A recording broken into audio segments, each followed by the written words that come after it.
शिवजी ने पार्वती जी को बताई अनोखी बात। यह एक धार्मिक और ज्ञानवर्धक कहानी है। इसको पढ़कर अपने अज्ञान के द्वार को खोलिए और समझिए भगवान शिव ने पार्वती जी को बताई अनोखी बात और उसका अनुसरण अच्छे रूप और लोक कल्याण में करें। एक बार माता पार्वती ने भगवान शिव से कहा कि प्रभु, मैंने पृथ्वी पर देखा है कि जो व्यक्ति पहले से ही अपने प्रारब्ध से दुखी है, आप उसे और ज़्यादा दुख प्रदान करते हैं, और जो सुख में है आप उसे दुख नहीं देते हैं। भगवान ने इस बात को समझाने के लिए माता पार्वती को धरती पर चलने के लिए कहा और दोनों ने इंसानी रूप में पति पत्नी का रूप लिया और एक गांव के पास डेरा जमाया। शाम के समय भगवान ने माता पार्वती से कहा कि हम मनुष्य रूप में हैं, यहाँ आए हैं, इसलिए यहाँ के नियमों का पालन करते हुए हमें यहाँ भोजन करना होगा। इसलिए मैं भोजन की सामग्री की व्यवस्था करता हूँ, तब तक तुम भोजन बनाने की व्यवस्था बनाओ।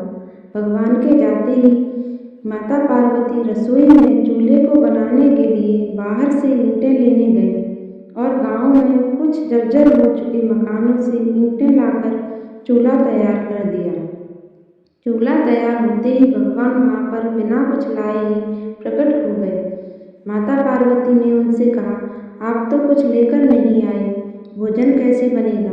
भगवान बोले, पार्वती, अब तुम्हें इसकी जरूरत नहीं पड़ेगी। भगवान ने माता पार्वती से पूछा कि तुम चूल्हा बनाने के लिए इन ईंटों को कहाँ से लेकर आए?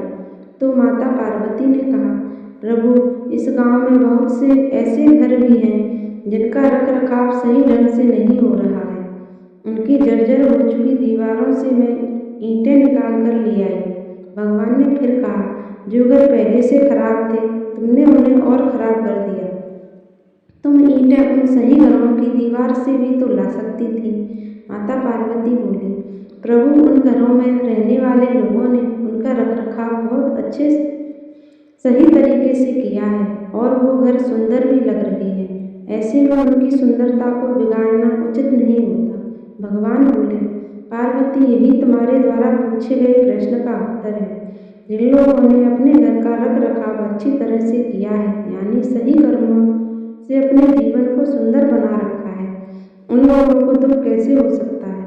मनुष्य के जीवन में जो भी सुखी है वो अपने कर्मों के द्वारा सुखी है और जो दुखी है वो अपने कर्मों के द्वारा दुखी है। इसलिए हर एक मनुष्य को अपने जीवन में ऐसे ही कर्म करने चाहिए कि जिससे इतनी मजबूत व खूबसूरत इमारत खड़ी हो कि कभी भी कोई भी उसकी एक ईंट भी निकालने न पाए।